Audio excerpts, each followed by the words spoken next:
This is Salty Believer Unscripted. I'm Josiah Walker. And I'm Brian Catherman. Salty Believer Unscripted exists to help the Christian along his Christian journey. And on today's episode, I want to talk about change. Yeah, but how about that music? It is amazing. It's been a great change to our podcast. I mean, look at this this. stuff. What, you know, is a great maybe you're change. watching online, you're watching on YouTube, you're looking at us. Do you maybe think you're it's listening a good to change? us. That would be up to our listeners to decide. You don't have an opinion? I am enjoying it. I want to hear from our listeners. I firmly believe I have a face for radio, but I'm enjoying that we're doing some. Okay, so we started doing these microphones. Yeah. They can't see all this stuff that These I mess short with. microphones. Yeah, it's fancy, right? Yeah. And then we have the YouTube thing. So the listeners don't see it, but we're doing these YouTube videos, on the which YouTubes. I don't know if any of these have made it uploaded. Hopefully, we might not be on the YouTubes if this doesn't work, right? No idea. But all this has changed. Yeah. So I want to hear if people think it's helpful. Like SaltyBeliever@gmail.com. They can That's let our us email. know. I want to hear about it. Yeah. What kind of change are you talking about? Well, not the change you have in your pocket. I'm talking about changes like we've just talked about. I don't have any today. pennies. No. The penny's been eliminated. There's a change to our currency. Change seems to be the only constant in life. Seems like we're always going through changes. Changes at work, changes in society. Rigid state of I always say flexibility. make sure you stay in a rigid state of flexibility. Like always. Change. Yeah. Change is always happening, especially in churches. I feel like church is always different, always changing. There's ebbs, flows, different things.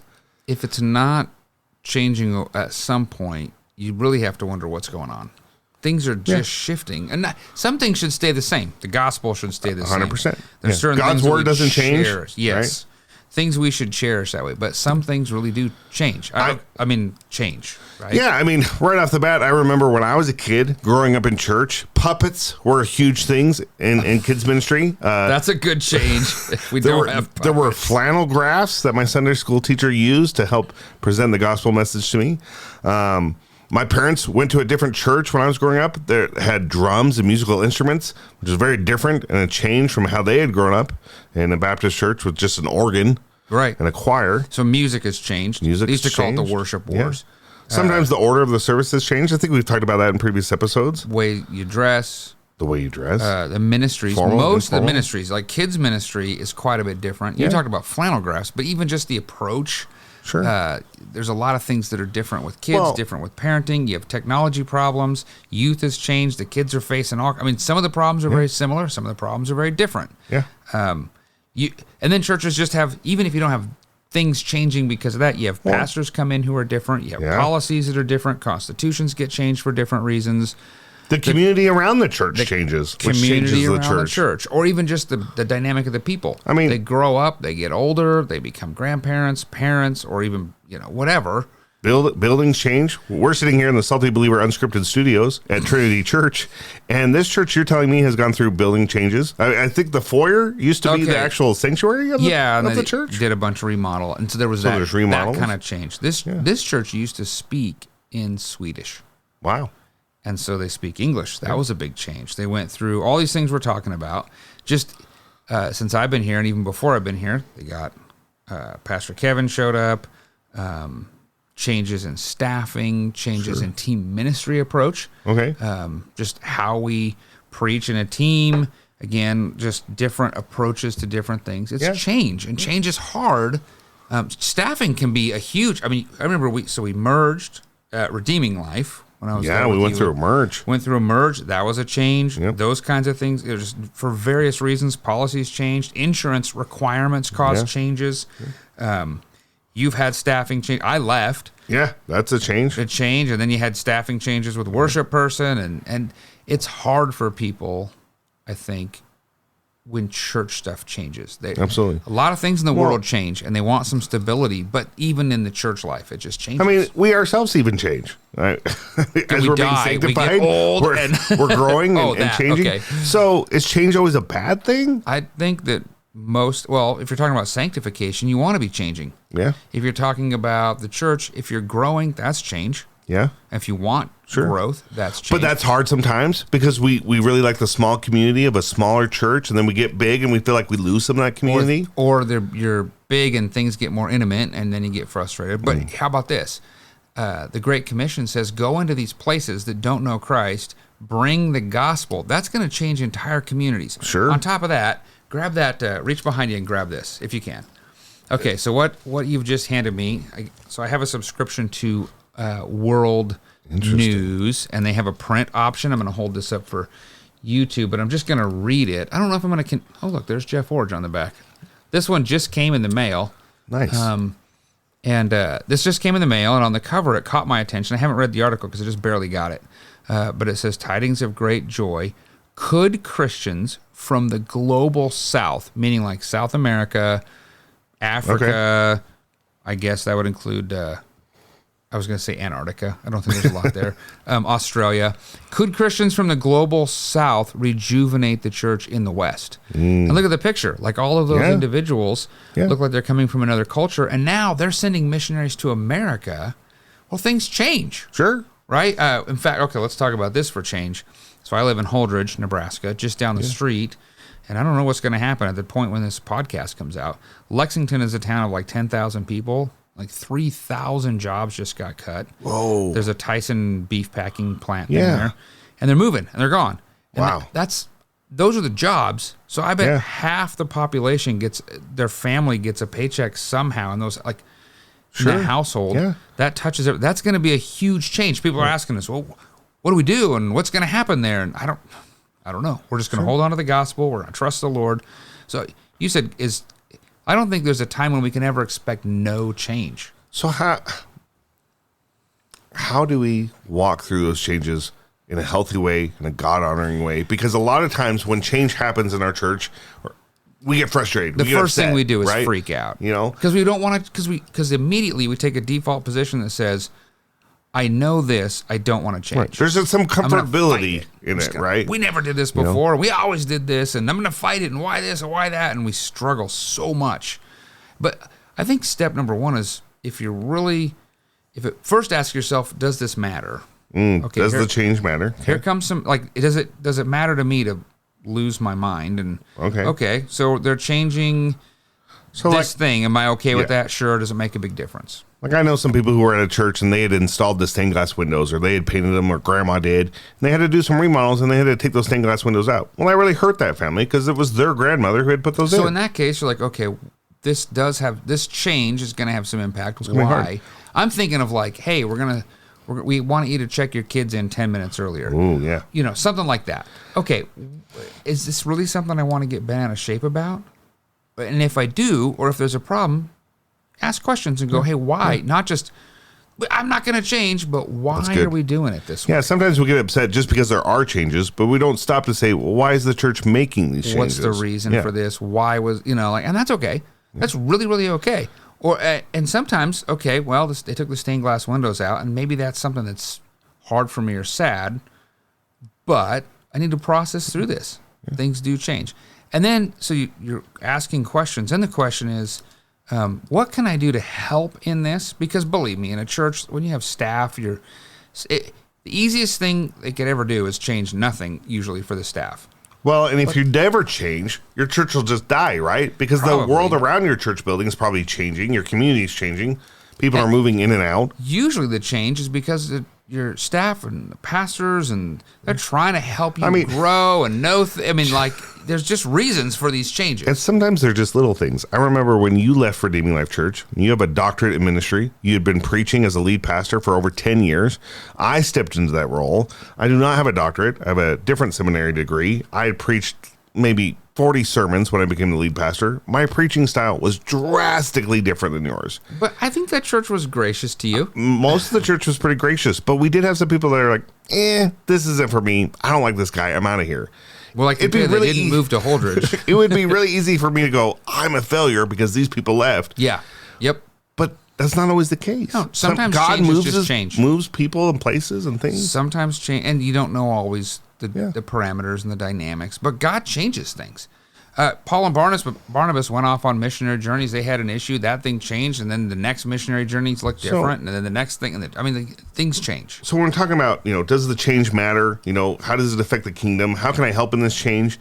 Is there ever a point where you feel like it's justified to leave the church because of a change, or is that something that we should try to weather and stick in with? Well, I think we've done a whole podcast series, which you can probably find on SaltyBeliever.com somewhere.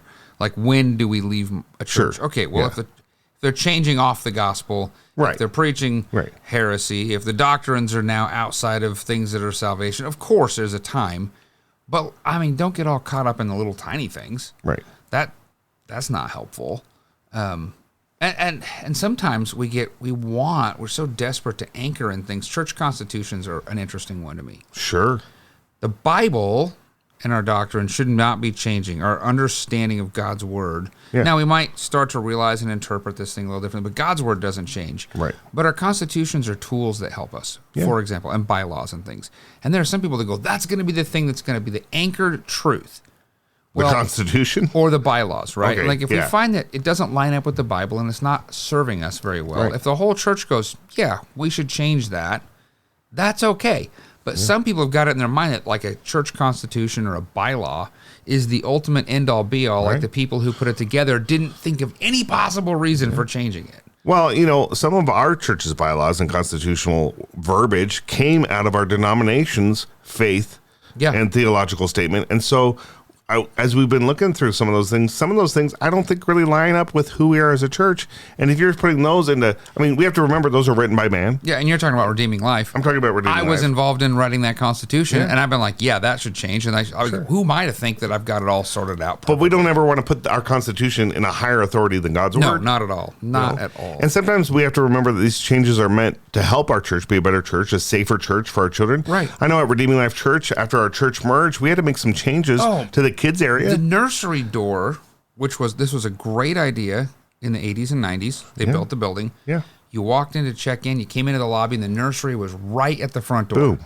Drop them and run. Yeah. Think about all the parents who just heard that and went, wait, the nursery door was literally at the front door of the church building? Yeah. And the parents of today who live in a big city with all the scary things and all the security safety things, we're like, that can't be. No. We had to move our nursery down the hall to a safe space. We had to keep some doors locked. We had to create a pager system, and that felt really hard for some of the people who had been going there forever because they had never done anything like that. That's right. The other thing, too, is these changes can be good things to just help us be better. We change as people. So I look at young families today. We've got a guy who's just joined our church, a family that's joined our church, and they really love family integrated worship. They have a different view of kids ministry. When I was a kid, it was all about kids church and dropping the kids off and having their own thing. Yep. But now the parents really want the kids in the pews with them, which is not a foreign concept. The Puritan brothers and sisters, that's what they did when they came to America. No, go look at all these little old churches that only had one big room. Right. Obviously, the kids were in there because they weren't outside playing in the cemetery. Because the church also had a cemetery next door. Do you see that in new churches? Not very often. Changes But happen. a lot of times we say, well, this isn't how we did things before. But we have to realize, well, if the community around us is changing and these people are wanting things different, we need to look at what they want as long as everything we're looking at fits into God's word and the gospel, and that's central to every decision we're making. But okay, so we're talking about all these big things at church. You walk in, they changed your coffee. Ooh, well, you don't drink coffee, so that's not a problem for you. Well, our listeners don't need to know that. They can pretend. So you drink coffee. Yeah. You like coffee more than anything else. It's amazing. Or something like that, right? So our natural tendency in the small things is to kind of get a little bent out of shape. Yeah. Why did they do this without starting with all these things we're talking about? Okay, things do change. There's probably reasons. It's probably like they weren't just vindictively out trying to hurt my life. Sometimes I think the smaller changes are the harder changes. I do think the smaller change, like if you show up and you say, okay, we're going to change the coffee, for example, or change whatever like that. I have a broken baptistry at my building. I think if I ripped that out, everyone would be like, finally, it's been broken for years. But man, if I change the creamer situation with the coffee. I know, right? I know. By the way, we need to get a mission team out to you to pull that thing out and remodel your stage. Yeah. That'd be awesome. That'd be helpful. But you're right. The littler things, they just chew people up sometimes. Why? I think because they come at us unexpected. Yeah. Because we find comfort in those things always being that way. It's a little like, do you remember when they stopped making Twinkies? Yes, that was a dark day. But how many Twinkies were you eating before that? Apparently not enough. But we want to we want to live in a world where we know we can go to the store and get Twinkies, yet we're not buying them. Our habits and purchases have changed. Toys R Us couldn't keep up, and they've closed, but we don't want that, so we want to fight it, bringing it back. Or the change is hard. And I think this is where it's important to bring it back around to the fact that the change is what God uses to sanctify us and to grow us. Yep. And I think about the early church in Acts when Christ ascended and went up to heaven, and the change that they went through, and the persecution that they faced, and the difficulties that they battled with, and just the uncertainty of where is Christ, why isn't he come back? Those were the ways that God used to advance the gospel. You know, we see in Acts 1, everyone's together, and then they get dispersed. And they're scattered. And had they not been scattered, it would have just been this holy huddle. And so change is actually a good thing. And actually, even have Acts as a change, because before that they didn't have Acts, and they didn't have they didn't have Pentecost. They didn't have a New Testament. Jesus didn't come in his earthly ministry, and he had the 400 years. I mean, you can just keep backing that up and backing that up and back. So all of these things are just the realities we live in. And I think my advice to our listeners would be try to be people that come along with your pastors as you like try to help them recognize, okay, this is going to be difficult. Can I do this? What's it going to take? Yes. Before you're the people who freak out and change. Yeah. This isn't like what I know. Well, just work at it, because it's not, usually pastors are not sitting down, especially if they're not, in their 20s, maybe early 30s. They're usually not going, man, how many things can I just, I'm going to rip the Band-Aid off and do this thing and do that. Most people are not doing that. They're going, okay, I got to bring the church through this. This is going to be difficult. I wonder how many people are going to send me nasty emails. I wonder how many people are going to complain. How many people are going to be talking about it at the grocery store? It's not fun to have to bring change, but usually these pastors are really seeking to care for the church, seeking to care for the world in which we live in, which brings change, so just try to be a help in change.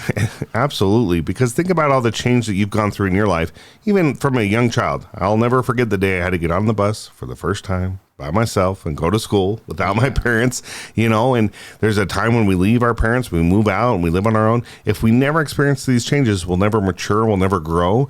And so if you've been around for a while, you've gone through some of these changes, you've dealt with pastoral shifts in the church or changes to the coffee, you can help be a force for good and help bring people along in that and support your pastor in that. In your Christian walk. And I think we could just end on this for both of us. Sure. In your Christian walk in the last 3 to 5 years, besides me leaving, I don't think you're going to say that, but besides me moving to Holdridge, what changes have you struggled the most with? Maybe that's not the one. I'm just taking it off the table. I think just the world around me, really. I mean, my wife and I have grown stronger together through some difficult seasons in the last couple of years that, man, just ate my lunch. But it was in that season I remember thinking, Lord, why are you doing this to me? Why am I going through these things? We were kind of struggling, and it just caused us to really come closer together and really draw closer to Christ. Big changes. Oftentimes God uses trials in our lives to point us to him. And so I think the one thing with change is just a great reminder to keep your eyes fixed on Christ and look to him. That's a pretty good answer. That's a lot better answer than mine. I should have gone first. But I was just going to say, watching how I get information from around the world, information from pastors. So it used to be that there were just certain voices. There were big, heavy hitter voices. They were at the conferences. They were speaking. They kind of unified across denominations. It doesn't seem like there's any big, heavy hitting Christian voices right now. So I'm like, well, where do I understand? Where do I go for this and go for that? And then the social media thing has changed. And then it's like what it used to be that if you were on Facebook in 2010, kind of everybody was seeing the same things, hearing about the same conferences. Now it's all the different social media platforms. Generational groups are on different things. This group isn't working with that group, and these people aren't talking with those people. There's not like like, who's the next generation of the John Pipers and the John MacArthurs and the there's not like this unifying force, because everybody can go to the internet and they can find their own little pockets of people and they can do whatever, and then they don't even have to listen to their own pastors because they can have a pastor on the internet. Like, there's just been so much of that change that church, to me, and just a Christian life, feels a lot different. That's a good reminder. It's hard. Change is hard, but oftentimes change is good. And so I want to leave us with this verse as we remember how Christ is the same every day. Psalm 100, verse 5 says, "For the Lord is good, and his faithful love endures forever, his faithfulness through all generations." Until next time. Thanks for listening. Find more resources at SaltyBeliever.com.